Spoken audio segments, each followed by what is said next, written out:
Hi, everybody. This is Liam Billingham, co-host of Oeuvre Busters. Before we jump into this week's episode on John Cassavetes' Love Streams, I'd like to share a little bit of criticism that we received. Normally in this slot is reserved for all the positive reviews and feedback we get. But here at Oeuvre Busters Corp, we like to be honest when we get useful and constructive criticism. So our most recent episode on John Cassavetes' Gloria, we discussed Lawrence Tierney, who has a small role as the bartender and also maybe most famously appeared in Quentin Tarantino's Reservoir Dogs as Joe. However, Levi Zwerling, a listener and a recent Cassavetes convert, sent me a text message earlier today, which reads, "You really blew it with your Lawrence Tierney introduction. His most important role was Alton Bennis." So for those of you who did not waste your youth, like Levi, watching and rewatching Seinfeld, Alton Bennis is the father of Elaine Bennis, played by Julia Louis-Dreyfus, and appeared for 10 minutes in the third episode of the second season, The Jacket. Levi, thank you for this very, very critical reminder for the history of cinema. Really important to remember this one. No new reviews this week. Levi, why don't you take a minute and write a review? Did you think of that? We do have 13 5-star reviews and 1 4-star review, which is pretty nice. If you have a minute, please take the time to rate, review, subscribe, write a review of the show. We'd really love to read your review on the air, especially if it's good. If it's bad, well, we'll just argue with you, like I just did with a text message on the air. We hope you enjoy this week's episode. Coughing. I'm George Frigopoulos, and I'm not coughing. I'm Liam Billingham, and I'm coughing. And this is... Oh, I slipped on your is. Wait, can we say that? Let's do the whole thing This is again. an E, right? No, just got with you. I stepped on your is. Yeah, welcome to Uber Busters, the sick edition. I've got a cold. Oh, you're talking I'm a sick little boy. George, what movie are we talking about? We're talking about, if I have to flip over, what do I have to flip over? Yeah, Love Streams. Love Streams. 1984. 1984, the final film. We are deep fucking... Not the final film, but the penultimate. The penultimate, but in some ways maybe the final film from John Cassavetes. And we'll talk about them when we record the episode for that movie. We are once, which is called Big Trouble. Big Trouble. So, Love Streams, 1984. We're knee deep in the Reagan era, if I didn't already say that. Knee deep. Yeah. How long has he been? At this point, already too long. Yeah. That dog from Chinese Bookies, Secretary of Commerce. We know all about that. We know how that went. It's terrible. Don't do this again. He sold arms to the Contras. It was a shit show. Oh, anyway, I knew it. Cassavetes, Jenna Rowlands, Seymour Cassella, the headliners. So returning, all his general, all the people he works with all the time, they're all back. And to summarize this film very briefly, Robert Harmon is a writer. And obviously a committed bachelor. Man about town. And playboy, if Yep. you will. Seems to have unlimited funds. Totally. He has a falling out, obviously, with his wife. / secretary, when it's unclear who she is, who has a daughter who he loves. And basically, it's about him reuniting with his sister, played by Jenna Rowlands. And basically what happens to them, because she's also going through a divorce and child custody issues. So the first hour of the film is them separated, and we're not really clear how these stories interact until Jenna Rowlands shows up at his house, and they spend some time together, and she sort of connects with him and then leaves him again at the end of the film, and it's sort of about their relationship and the way that they impact each other in their lives. And that's pretty much how the film What did you goes. think of the film? I thought, again, as with almost all Cassavetes movies, yes, there's some really brilliant moments. Mm-hmm. And the second half, this is almost like an inverse of Husbands, where the first half of Husbands was brilliant and the second half to me kind of really failed. I thought this was a complete reversal. The first half to me was hit or miss in a way that the second half I was totally fucking bored, because the last half hour of this film gets so fucking surreal. It's crazy. Yeah. I think it's his best film. Dun, dun, dun, I think it is drop. I think it's perfect. It is. I love everything goddamn about this movie. It's monstrous though too. At some point I texted it's you and I was perfect. I don't know what to do with this movie. Oh, I loved it. It's like so I it's the sickness. I have a cold and a widow fever. My tummy's funny. I saw this film at BAM as part of their program or series on love, and so I was in a movie theater with a bunch of other people. The theater was sold out. And George didn't come because I'm a sellout. I'm a poser. I'm just doing this for the likes. On Twitter. Cassavetes likes. What's a film director? So I was completely blown away by it. I thought it was hilarious. I thought it was funny. I thought it was the best. I really mean this. I think it's the best film he made. Wow. Yep. Yeah. Is there any reason in particular why you feel it was Well, so this will come back to our conversation about I'm really into directors whose movies are the most of them. Like you mean masterpieces? You could, yeah, that's what I would. So to me, it's like this isn't a masterpiece in the traditional. I fucking hate that word. I fucking hate that word. But what I think is great about it is it's the most John Cassavetes of John Cassavetes movies. It's like he saved the film that was the most him for the end, and with that comes the most extreme elements of the. I brought a friend to see the film, and like 20 minutes in, she leaned over and she was like, I fucking hate this guy, Robert Harmon. Oh yeah, I hate him. He's awful. He's very easy to hate. And I was like, by the end of this film, you're gonna like him. You know what I mean? It's so. And did she? Yeah, I think she really liked the film. I mean, so to me, that the 2.5 hours in the movie theater completely like blew by. Like I felt like that movie was 30 minutes long. It flew for me. But she was like, no, you definitely feel the length of that film. I mean, it's also a tough movie to see as your first John Cassavetes film. Totally. It's advanced Cassavetes. It's definitely advanced Cassavetes. But I also think it's like in a way, it's still the most distilled. There's nothing getting in the way of the narrative. It's really just, there's like, Gloria is a really great character movie, but it's also a crime picture and that kind of thing. Killing of a Chinese Bookie is also a crime picture. This to me is a return to him just making like a human drama. That's a good point. Without any of the kind of like trappings of those other things. Not that those things are bad, but I appreciated that it felt both maximal in length and the things that he did to advance the narrative are unlike things he'd done in any of his other films, which I think is really exciting. I loved it. I thought it was, and it was also minimal in that like he really also forces you to spend time with these people. He does, yeah. No, it's totally a character piece, and it's all about obviously him and his sister. Jenna Rollins. What's her name? Is it Sarah? Sarah, right? Sarah is his sister's name. That's correct. Where did you watch? You watched the film at home? I watched it at home. On what platform? It was an iTunes rental. So the film begins in this really kind of ambiguous way where Cassavetes is being yelled at by a woman that I assumed was his wife in the film. You assumed his wife. It's his assistant, or so to speak. And he's with his daughter, and we never see this child again. And this is like a moment too. No, we see her again a little bit later. Yeah, she comes back. I don't remember seeing her again. But this is a moment also where we kind of see him as, if not a caring father, at least a father to this young woman. And then there's like, and I thought they were going somewhere else, right? But then there's a cut, and they're out. Or no, it begins with them outside. They move up to the house, and there's like all these women of young women living in the house. And I texted you, I think. Well, no, they're not living in the house. They've just come into the house. And they're just hanging out and asking them questions. And this is also where like one of the themes of the movie comes up for the first time, because he asks one of these women like, oh, tell me your secret. Like, give me a secret. He says something like, every beautiful woman has a secret, or I try to pull out of very women. Weird. Yeah, like these secrets that they have. And this is a theme. This is something that repeats like over and over and over again with the film.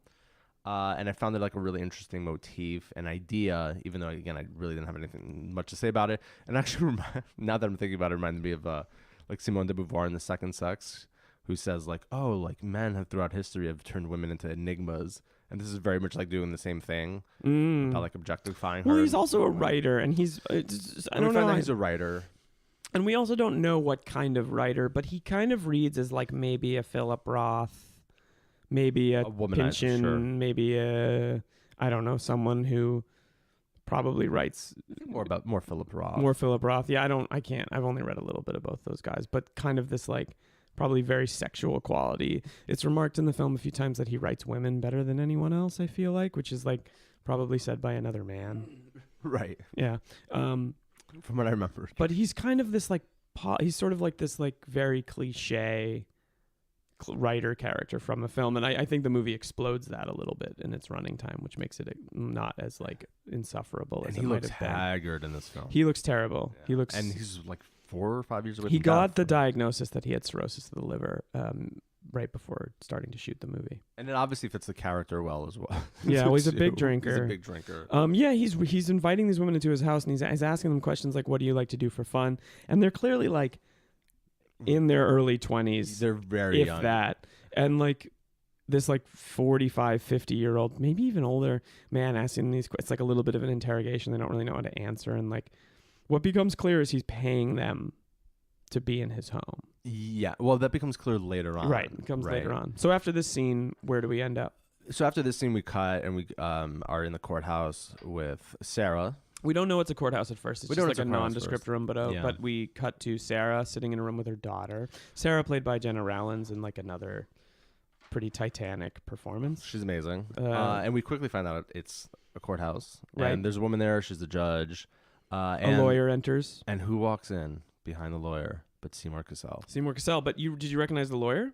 No, I did not recognize the lawyer. I was too again enamored by his mustache. So the lawyer is the guy from the beginning of Killing of a Chinese Bookie. Oh, the guy who outside?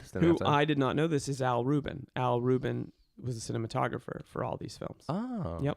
He shot Love Streams, Opening Night, holy fuck, Killing of a Chinese Bookie, Woman Under the Influence, and Faces. He also produced most of those films, and Minnie and Moskowitz and Husbands. So big part of the family. Yeah. Did you hear what I said about the sequel? No. Oh, okay. This is like a secret Minnie Moskowitz sequel. That's actually something that what's his name argues in the. Oh, does it? Not in the sense that he's like they're playing. So what's interesting about Seymour Cassel and Jenna Rowlands are playing older versions in a way of maybe the characters they played in Minnie and Moskowitz. Totally, yeah. Because he also has that same look, and Cassavetes from the other Carney book told him actually to like have that same kind of look. For the mustache. Yeah, with the mustache. And the hair's a little bit long. It's not a little bit long. It's not as long but as they're both muted. They both clearly have like... this is also a film about aging, and they're weathered. It's very interesting. And they have like a really kind of like tense back and forth. Jenna Rowlands at some point describes her job as somebody who goes to funerals and hangs out with sick people. I just assumed she was a nurse. Because family is very, very important to her. It's interesting that she says, I go to funerals. I also think it's really, again, smart casting to cast Seymour Cassel because he's so sympathetic. You don't know much about their marriage except what they say to each other, and like divorced people probably aren't as forthcoming about this kind of like we don't really know, was he a monster? It's all subjective, right? But it's hard to believe that Seymour Cassel could be a nightmare. I guess if you think about Moskowitz. A man with a mustache like that, how can that person be a terrible human being? Am I right?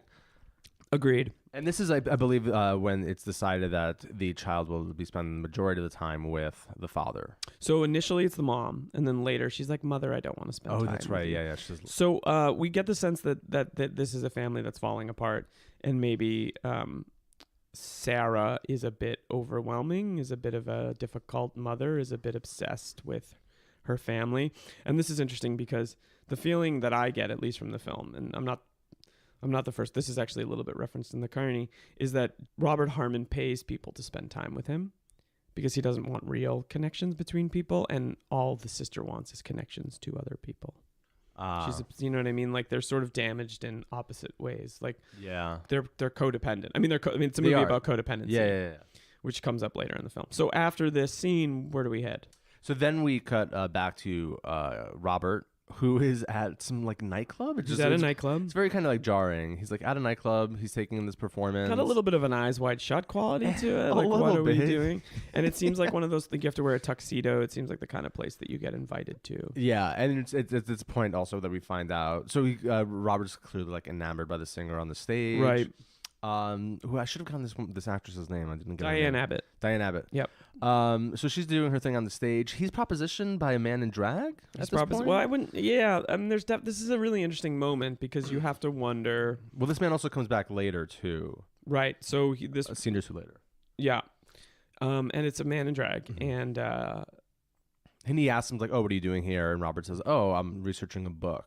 Right. He's researching a book. Yeah. But also, there's a little, at least to me, there was a little quality that like maybe Robert Harmon wanted to get down with a guy. Yeah, no, totally. Yeah. Yeah. Or I guess in this case, like a man in drag. I don't know. It's unclear. Like, like what exactly is going on, but he seems curious. And I was worried that the scene was going to get really crazy, like homophobic. It doesn't. And it doesn't, thankfully, because at some point he says something like, I forgot exactly what he says.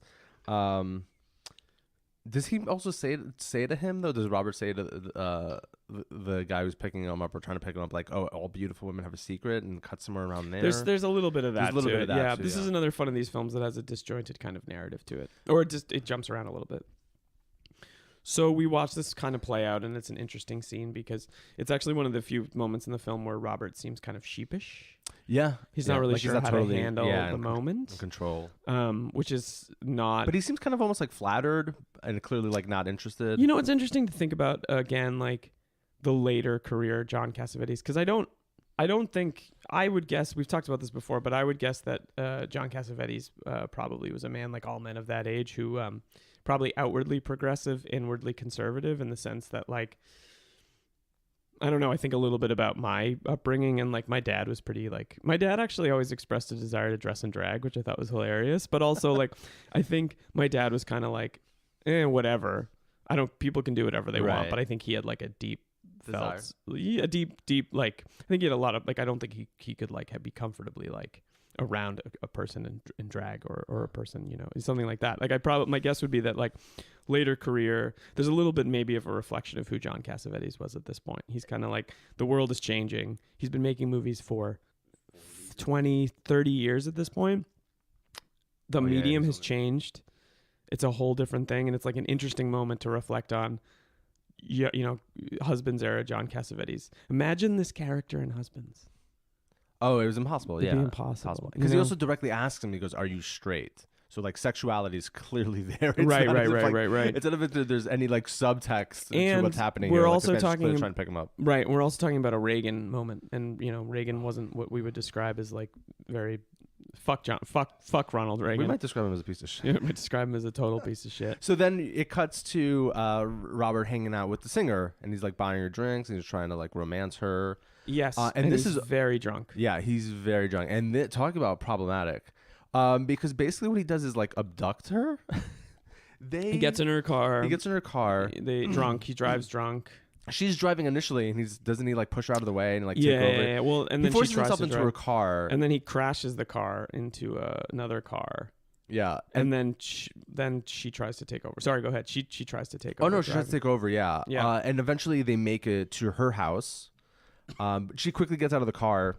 Right. He follows her up the steps, and this is where he takes like a tumble down the steps. He falls down the steps, and she becomes sympathetic. And she becomes sympathetic, and this is where like she takes care of him. But why? Why does she suddenly become sympathetic? I know. I had this issue too. Yeah, but this is kind of like because he, again, up until that moment, this man is like not only just abducting her, but clearly in her mind she was like, "Oh my god, I hope he doesn't fucking sexually assault me or rape me." Well, there's that element to it too. You know, I think that this movie, and forgive me if this sounds really ridiculous, but there's an element to it about being like naively in love with people. And I don't mean love in like the sense that like maybe you would think of it in a traditional sense, but I think that like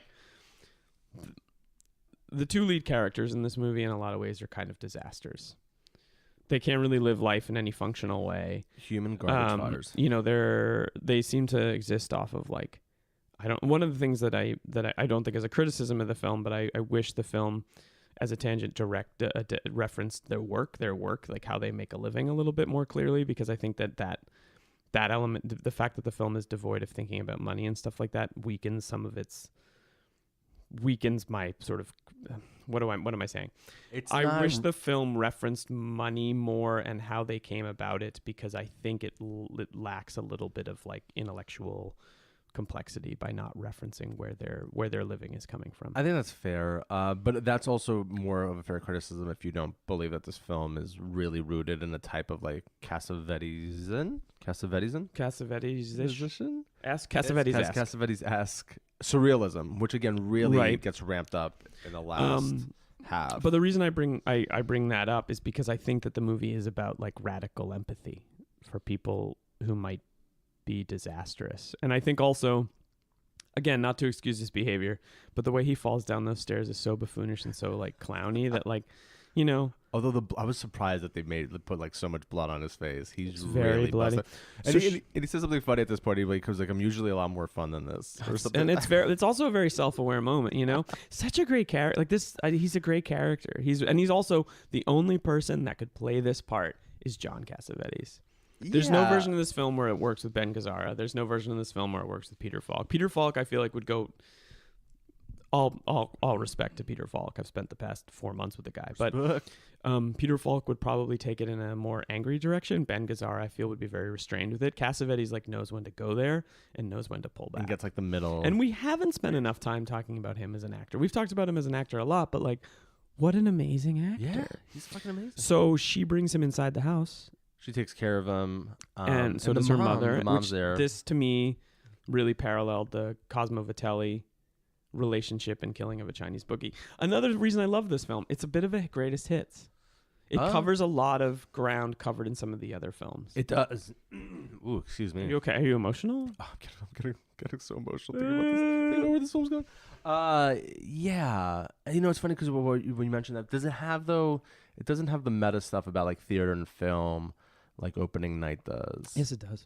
In what's it's part? I would say that it's not about performance, but the final hour of the final 40 minutes of the film. Oh, in the sense, okay, really start to reference like the musical number. Yeah, the musical number and stuff like that. I was like, am I watching Holy Motors? Like, what the fuck is? It's so goddamn fucking good. So then we cut to the courts. Cut back to the court, and this is when Sarah's daughter tells her, "Dad, Mummy, I want to spend time with Daddy." Yeah, it's really amazing that you isolated the audio from the film. Like that. She really sounds. She's like, "Mother." This is one performance in the film. It's so hard. It's so hard. With you done? I just had to do the Lady Rollins. She's not in this film. Is she? I know. No, I don't believe so. No, I think they were. I think they may have been gone. You mean like dead? I think so. I think they may not be. It just took a dark turn. So the daughter, it's so hard with kids because it's really hard to get a kid to like do a scene like this. And with the British accent, no less, because this girl is Mummy from the cornfields of Nebraska. Am I right? No, they're in Chicago. No, I know. I'm saying the actress. Oh, I don't get it. I don't know. I'm just because you gave her this like. Listen, I'm sick. You gave her this mythical English accent, which is amazing. Hello. And then her father sounds a bit like this. Do you want to record the podcast now? Now I just went into Afrikaans.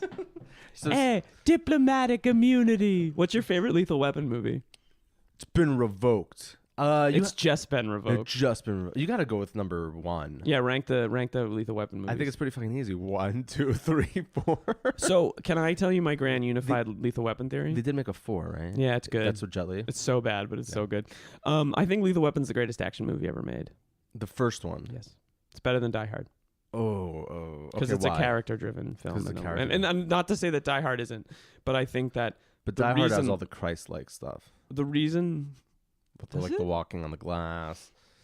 And the fucking Christ, dude. And actually, I wouldn't say you're wrong, because if John McTiernan, again, that guy has a lot of density to his action films are dense. Like there's a lot. I don't know if you've ever seen The 13th Warrior with Antonio Banderas. I've not, but it is underrated. There's a scene at the beginning where Antonio Banderas, where you watch him learn the language of like John McTiernan. Very. And he's like sitting, he's watching them at the fire. Very clearly. Yeah. I thought you said you hadn't seen the movie. I'm getting flashbacks. But he very clearly treats language in a very serious way. He's a big Shakespearean, so like there's a lot of actual. I mean, not to say that that's Christ-like, but like. There's a lot of intellectual heft to John McTiernan as a filmmaker, and like spirituality, and also that he doesn't. Are they fighting zombies in that film? Something like that. We should consider doing John McTiernan. I'd rather do Antonio Banderas. So that we could do some Almodovar.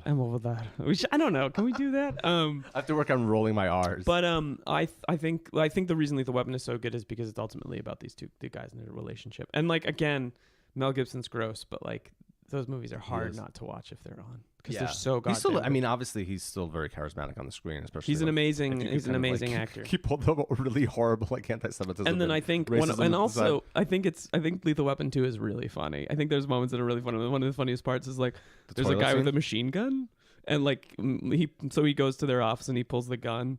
And he's like, hey, let me get a look at that thing. And the guy turns and he's like, oh, well, that's a nice Peter Harder. Where'd you get that? South Africa? And like, it's just so like, he's just so preposterously over the top. And like, I love that all those movies take on like an actual social issue. And like the bad guys in that movie are fucking racist, which is ironic considering where Mel Gibson ended up. Totally. Because he made like a celebrated franchise that had like pretty liberal values at the core of it. Like, yeah, but also they're still cops.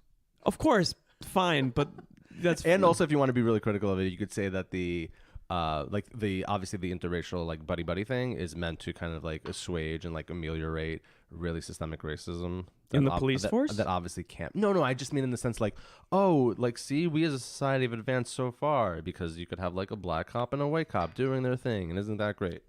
I see your point, but I think that the tension that comes from that relationship is actually really, it's a movie that I think handles that better than the others is the Die Hard with a Vengeance.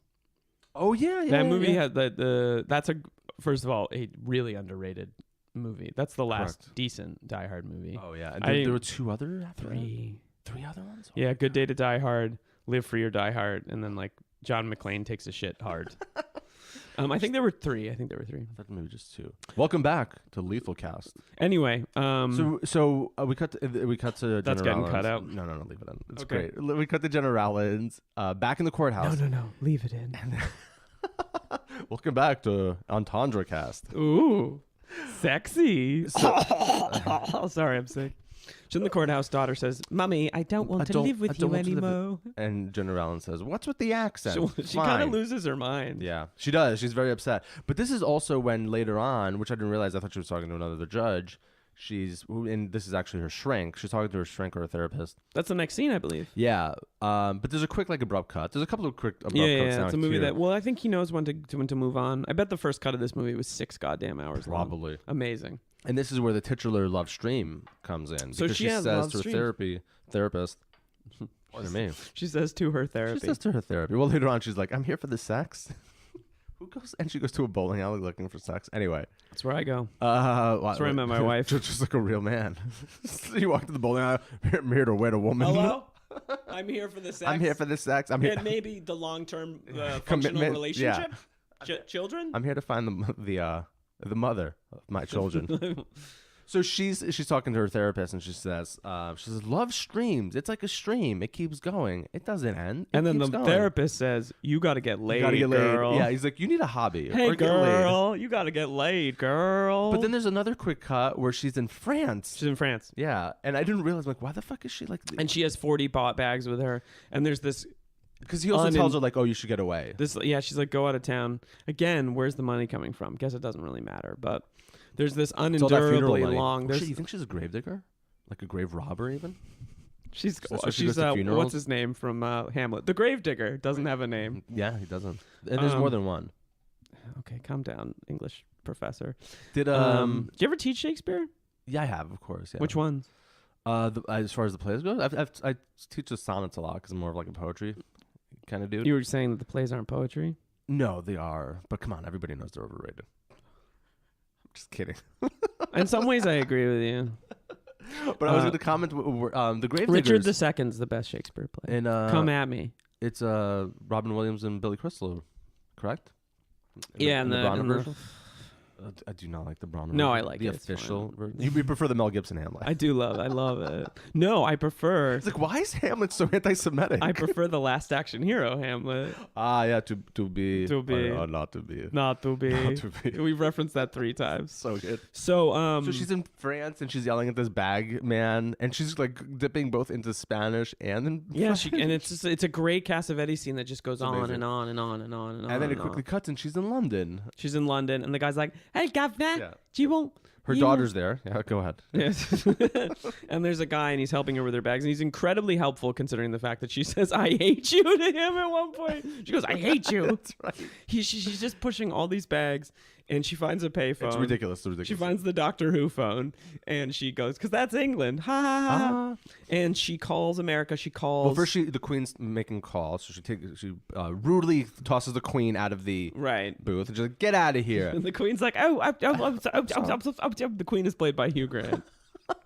So she's 1984 Hugh Grant. So we don't see. We don't actually see her in any part. Like, there's never a scene where she's like in front of the Eiffel Tower or like in front of Big Ben. She's just in these hangar-like spaces that are presumably airports in the 1980s before, like, airports became like corporate stooge zones with just like a fucking Shake Shack at every turn. And she calls Shake Shack, and she calls sponsored by Shake Shack, and then she calls her husband.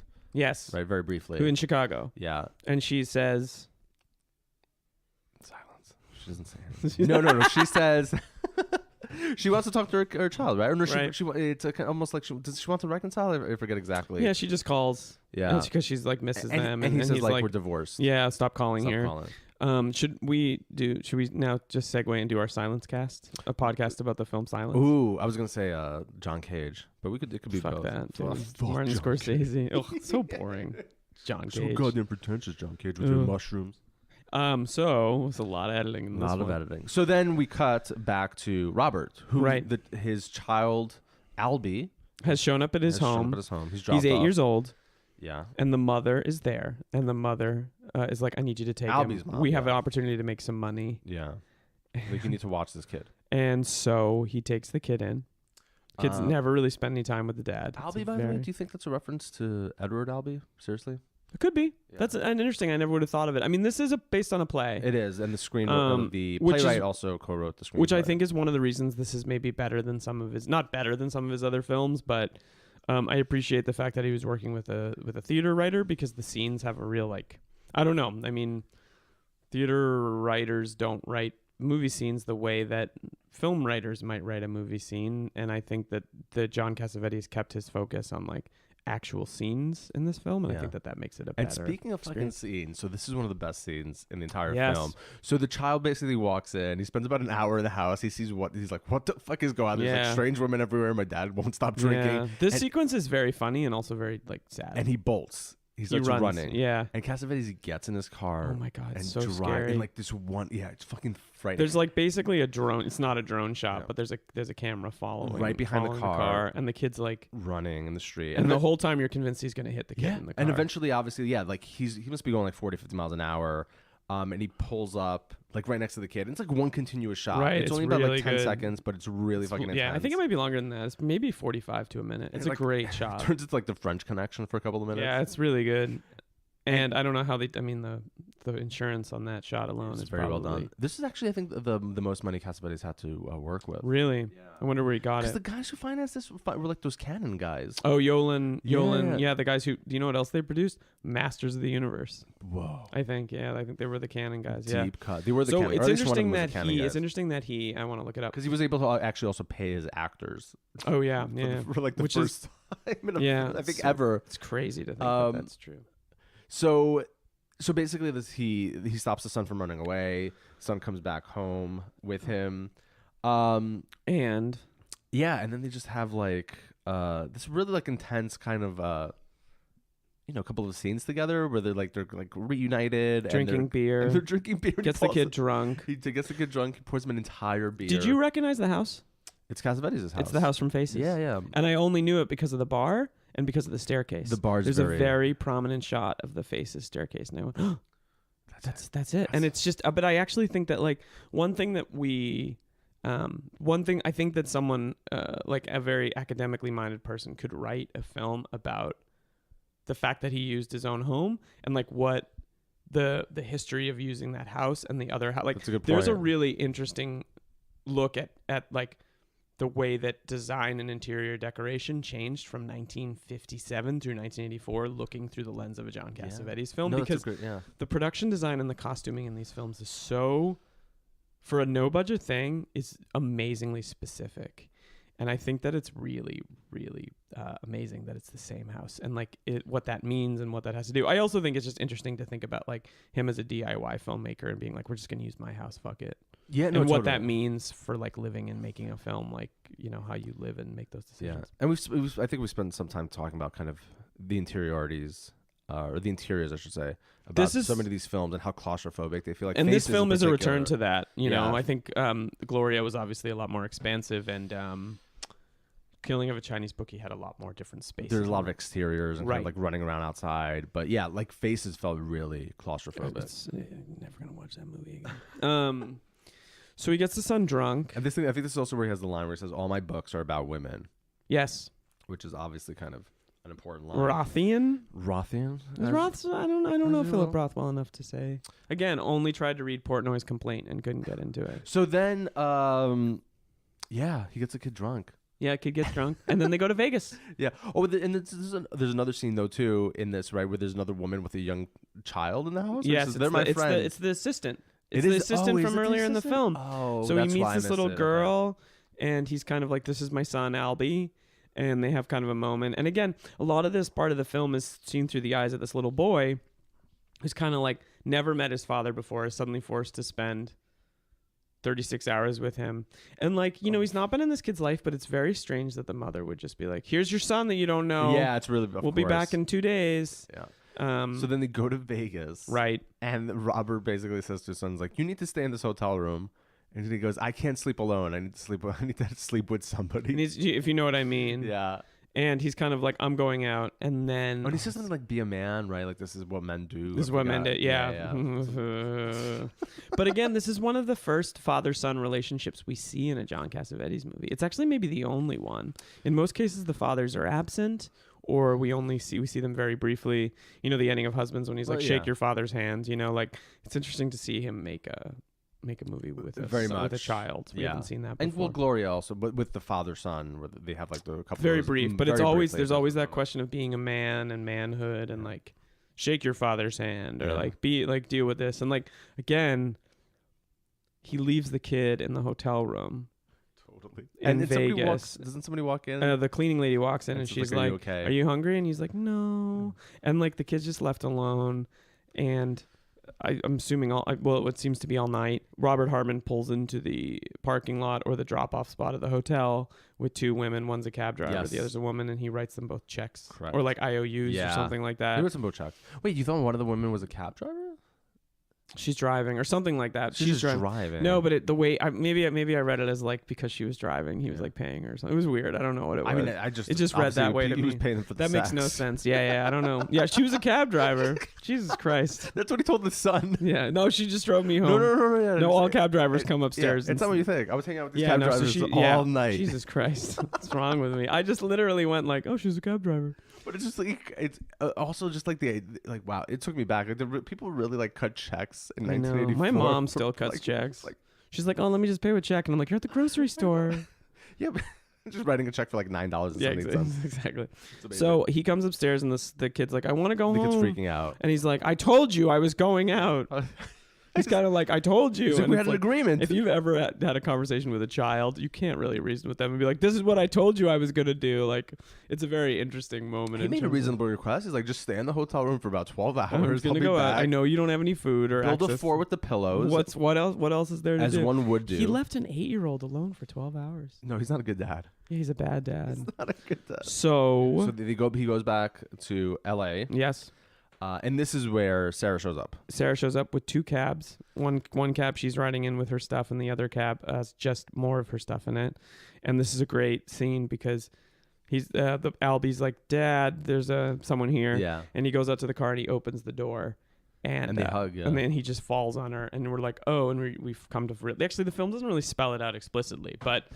You know, I knew because I'd read a little bit about the film that there were siblings, but which is not interesting, kind of also dynamic. So he introduces Sarah, his sister, to Albie, his son, and she's like, "I haven't seen you since you were born." Yeah, and it's really that's also really kind of a touching scene as well, because obviously she's his aunt. Aunt George. Aunt. As the English would say, aunt. Aunt. And this is when Robert's like, "I'm taking you back to your mom." Right. Takes her back to the house. Right. He drops the kid off. And then I forgot why. So he rings the doorbell. The kid goes in. He walks away, right? And then he walks back to the front door. Well, so he goes in the house, and there's some commotion. And they're like, how the fuck happened? Well, the mother comes out, and she's like, what did you... He runs back to the house because he wants his mom. Yeah. And the mother's like, what did you do? What did you do? Whatever. And this is also really interesting, kind of like... Harmon walks away. Yeah. Why do I keep saying Harwood? Harmon walks away, but something makes him go back, and I think it's what he hears from the house. He hears commotion in the house, and he goes. But wait, what happened to the child? Just fell, like on the car ride over? I forgot exactly how he gets kind of fucked up. But it's an interesting also juxtaposition, obviously, with Harmon's busted face from earlier as well. Right. A lot of busted faces in these films. It kind of connects. So the them kid's in a very worse for wear. He's gotten drunk. And then the stepdad comes out and beats the shit out of him. But I think the stepdad doesn't just beat the shit out of him. I think the stepdad beats the shit out of people. And it's an interesting moment because I think he's abusive. Because Harmon kind of goes like, "Hi, I'm Robert Harmon." Like he actually he's pretty civilized about it. Oh, he is. Yeah. He's totally the victim in this. Yeah, right. Because he obviously didn't do anything to the child. And I think he goes back to see like what's going on here. You know what I mean? Like he could just turn his back and never see the kid, which he never does again. But he goes back to see what the deal is. And then the mom comes running up after him after he gets the shit being out of him. And again, he's like bleeding again. Right. And he's really kind of fucked up. And I think he has a funny line where he's like, "Oh, I guess it wasn't much of a vacation." Yeah, exactly. But he also the mom says like, "He's your son. He's your son." And he says, "I'm like, oh, it's too late. It's too late." Yeah, it's a sad moment. And he gets in the car and he drives away. I think he can't really connect. The only person that he can clearly connect to in the film is his sister. Yeah, in like a truthful, honest way. Totally. So he goes back to the house, and this is also where he has one of those great lines. Where he goes, "Life is a series of suicides, divorces, smashed heads, whatever." Right. So he goes back to the house, and they're kind of like connecting. And they're dancing and they're having a good time. We sort of see them interacting. And then he gets a phone call. And this is an interesting moment because she's like, "Hey, it's X on the phone." And he immediately disengages. He's like, "Yep, cool, hi." And like he doesn't really, stops the connection with his sister. So he goes back to the home of Susan, who's the singer from early in the film, who has already kind of shown up a few times and been like, "Hey, can we see each other?" Which, again, it's very strange. She has a moment earlier in the film where she's like, "I'd like to see more of you." Which I don't understand why. But. And it's a little bit of a weak, I don't know, a narrative weak link to the movie. But again, like might be that one of the things that's. But the scene also proves that she's not as into him as. So he goes back to the house and her mother is there. And he has a really kind of like touching like scene with the mother, with the mom, because they're like dancing, and she's kind of dressed up funny, and they're drinking, and he's like lavishing attention onto her. And she shows up. Susan shows up with a sort of straight and narrow looking gentleman. Yeah, and clearly this guy's like, "Who the fuck is this guy? What's going on?" And it's a very strange. It's a power dynamic. I think. It reveals the fact that Harmon is needy but doesn't want to admit that he's needy and like maybe wants some stability. I don't know. Maybe I'm overreading it, or he just wants to go from like experience to experience. But also the way this scene is filmed, the implication is that the mom called him. Yes. Yeah. And it's really interesting that he would drop everything, not even for like the daughter who's like he's ostensibly sort of kind of like dating, but that he would go over and like hang out with the mom. Because I mean in a certain sense of like he needs that kind of like maternal like care. He needs someone to take care of him. Yeah, which he can't find anywhere else. Yeah, he is a man. And then this is basically also like, so nothing really happens. He just walks out. Yeah, but he kind of humiliates her in front of this guy. Yeah, and I think he leaves more questions asked. And this is pretty much the end of that relationship. End of that. Yeah, we don't see her again in the film, as I recall. And then we cut to Sarah, who goes to a bowling alley looking for the sex. Which is amazing. And this is a really funny scene too, because she like gets involved with like a group of men, and she's trying to bowl. Well, she's bowling. By the way, I was very disappointed that it cut away from, because it looked like she threw like a perfect. Oh, and it cut away. What do you call a pitch? Yeah. Like that's a very good throw. Yeah, she threw the ball. She threw the ball real good. Tossed the bowling ball. Really good throw. And then it cuts away, and I was like, damn it, because it looked like she nailed it. She's wearing high heels. I think she's trying to be appealing. I thought she took her shoes off. But right, she tried to take her shoes off, and it's a really kind of funny. It's a bit of a funny scene. So they come back to the house, and I don't think they've done the sex, but you think they've done the sex. They have done the sex. Really? So I think what happened was. Am I prudish? Perhaps. Okay. You know, it's funny you should say that too, because earlier in the film, one of the earliest scenes is where Cassavetes walks into the bathroom, and like there's like 2 or 3 women like frolicking in the bathtub, and right? He's clearly kind of not having it. And I thought here was going to be a moment of unnecessary nudity, but there isn't. You just see like his face, and he's clearly like, what the fuck is going on? Oh, okay. And the only reason I say that is because he was notorious. He did not want nudity in his films. It's an interesting thing. I mean, it also shows like he's not as extreme as like. He wasn't into like an empty kind of provocation. Yeah, it's not about like titillation or like being anything like sensational. So like even all like the nudity in Chinese bookie feels like it's almost, I mean, necessary, or it's not a gratuitous, I should say. Right. In a way that I think it could be. But anyway, so they come back home. Maybe it's unclear about whether they've had the sex or not. Right. But this is where they had this amazing conversation about love. Robert and Sarah have about love and about creativity. So she's being told that she needs to be more creative by her therapist and all the people around her. Oh, mostly by her therapist. Yeah, well, her therapist is more like you should get a hobby. Which is like really interesting thing to tell a person. Just like woman, especially. Like, oh, you just lost this child in your life? take up crocheting. Yeah, that's totally chill. It's whatever. She asks if love is creative, and the love streams thing I think comes back. Yeah, exactly. She says again something like, "Oh, do you believe love is a continuous stream?" Right, exactly. Heraclitus, am I right? Is that what you had in mind? Look at you, Heraclitus. Dropping the pre-Socratics on this. Oh, podcast. I love it. Up high. Booyah, pre-Socratics. Welcome to Smart Guy Podcast. And fuck you, Socrates. Oh shit, take that. That guy ruined everything. Heraclitus. I'm all about Thales. Yo, What's up? Hey, Plato, you too. Go fuck yourself. Go fuck yourself. Go fuck yourself, Plato. Oh, cool. You wrote the Republic. Yeah. I got your Republic right here. I got your Republic right here. But Marx or nothing. Boom. Boom. Bernie 2020. Dialectical materialism. Yeah. How about Marx Engels 2020, Frankfurt. Right? Oh, Frankfurt. School. So then they have, it's a brilliant conversation. Germany. I don't know. Cut that out. It's got to go. Cut it out. Not Nazis. Yeah. All like the good stuff about Germany. Germany, but not Nazis. That should be their new like German travel thing. Germany in parens, but not Nazis. It's a beautiful conversation, and it gets, I think, to a lot of what this film's about, and also like a meta commentary on Cassavetes' films, because he's obsessed with love. Obviously the theme of love. So this is actually where the cover for the Criterion collection comes from. Is there's a slow push in on Sarah as she's speaking to Robert. Robert's off screen, and at a certain moment he reaches forward and takes her hand. And when he takes her hand, you don't see him; you only see his hand. And it's kind of an interesting visual metaphor for what the film is about, which is it's kind of about two people who want the same things in life. Or I guess, two people who want, one who wants connection in her life and the other who wants connection but doesn't want to have to pay for the emotional consequences of what it means to like love someone.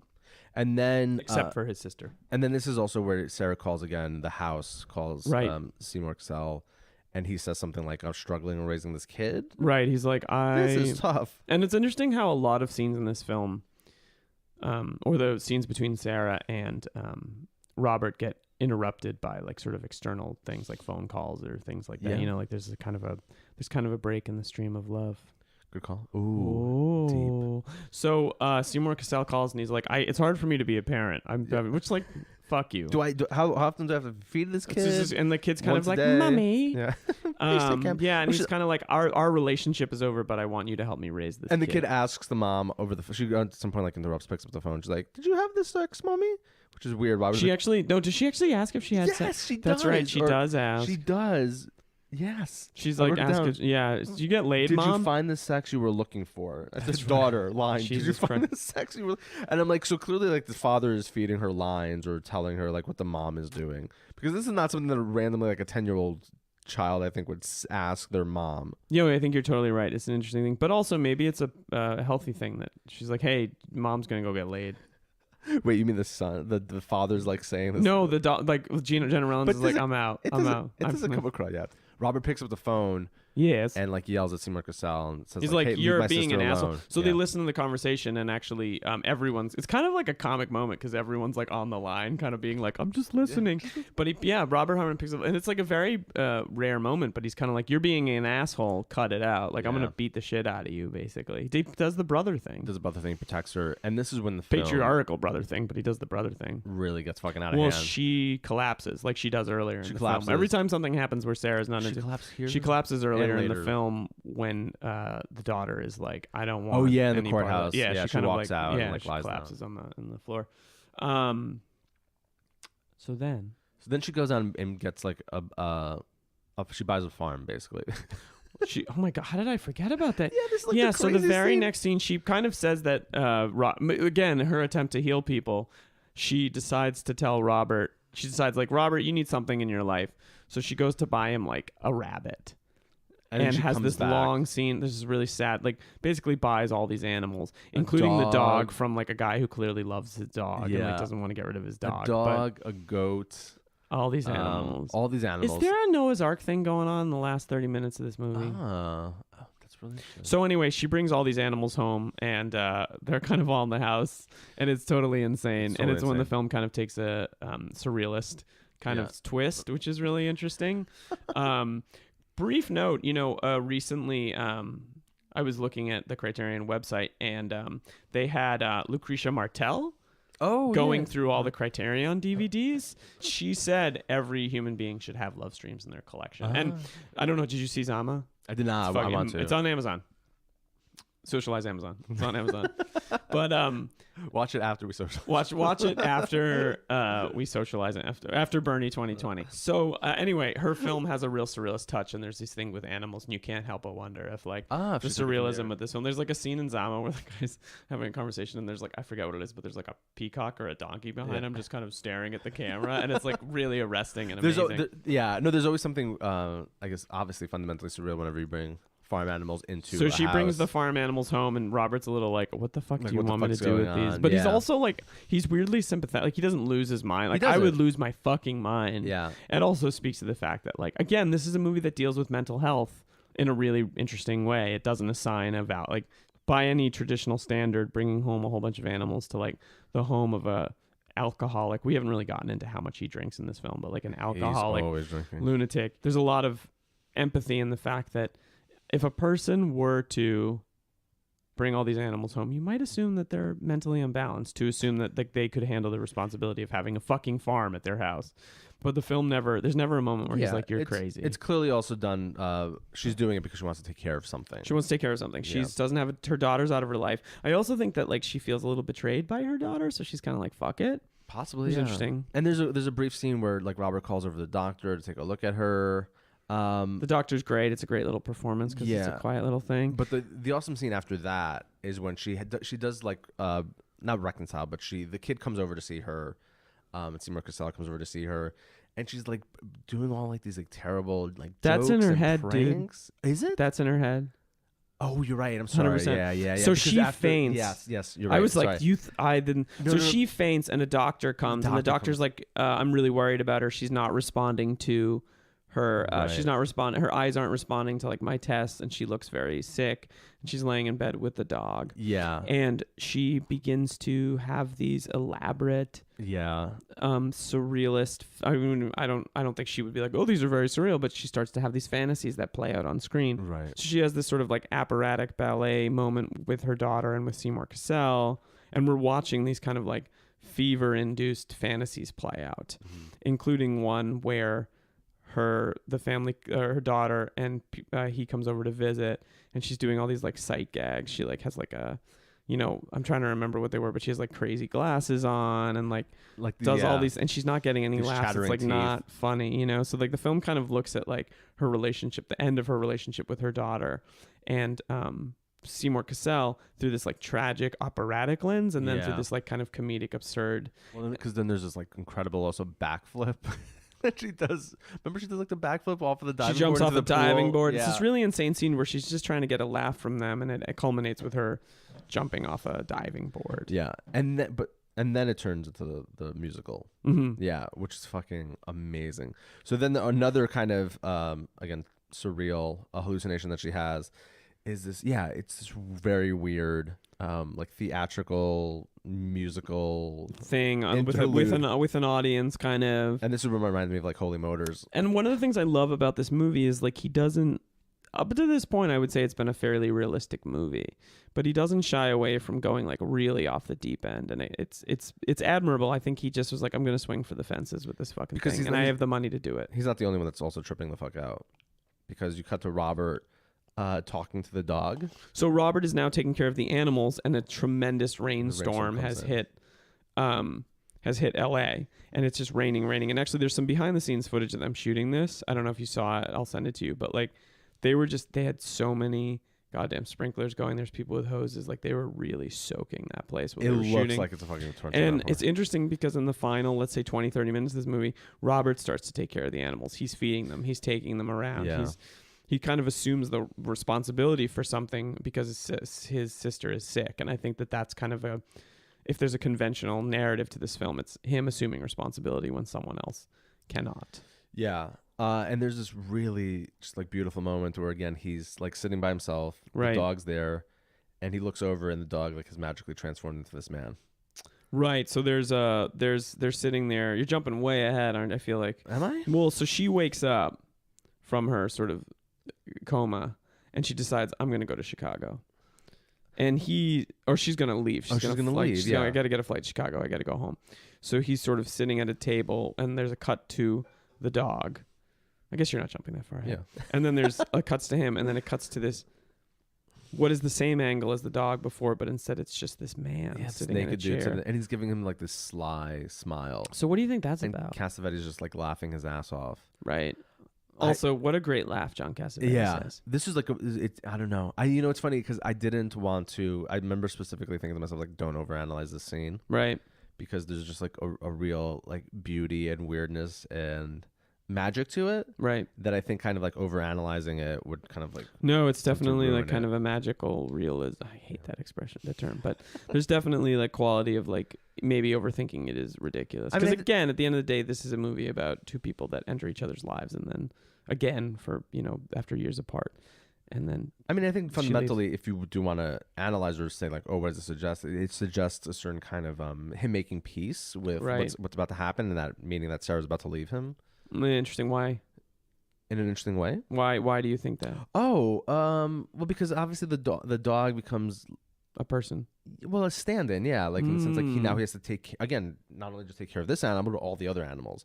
And there's like one or two scenes too right before this where he clearly seems to have bonded with the dog. Right. So that's how I read it. It's just kind of almost like an acceptance of his isolation, alienation, but that he'll be fine. I kind of didn't read it. Like I didn't read it, so I think that's interesting. So Sarah decides to leave. And it's pouring rain, and the guy from the bowling alley shows up to pick her up. Yep. And they leave. And there's a final moment where kind of Cassavetes puts on his rain hat, which he's been outside in, and kind of tips it.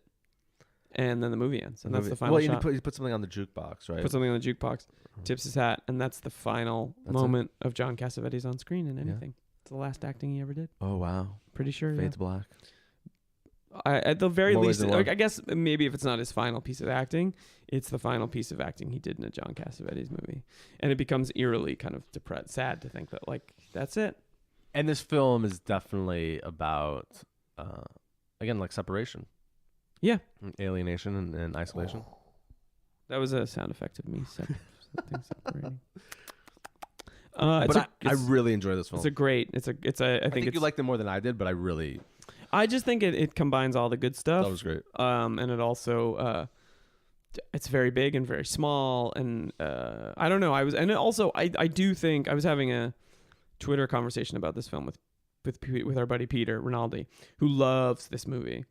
And I was like, he wasn't able to make the screening, but he was saying like, I'm glad you saw it on the big screen. I think it's disappointing that we haven't been able to see all these on the big screen because they have such a different impact. I mean, every film nobody would screen them for us. It's really disappointing that BAM didn't. But like I've only seen two John Cassavetes movies on the big screen, and one was Husbands. The beginning, and I was blown away by it. Lincoln Center stopped responding to my threatening emails about like, why won't you just screen some Cassavetes films for me and my friend? Why won't you do it? Middle of the day, come on. And like, sir, please get out. So you have to leave. So yeah, I think that the movies lose something by on the small screen. That I think that, and this film in particular, it's such a big film comparatively to the other films. I'm just imagining that car chase. Yeah. Ooh, the big, yeah, it was really nice. The film was sold out. The screening was sold out. Yeah, I mean, I'm not surprised. They showed some really good stuff. They also show Ali, Fear Eats the Soul, which I don't know if you've ever seen that film, but I love that film. Some George Romero stuff, too. That's a different series. You fucking idiot. It's not the same title to the Fassbender series. Love Streams. Check it out. I was Liam Billingham. I will be George Fragopoulos. And this was and will continue to be Uber Busters. Yay! Adorno. No, you say Frankfurt, I say school. Frankfurt. School. Frankfurt. School.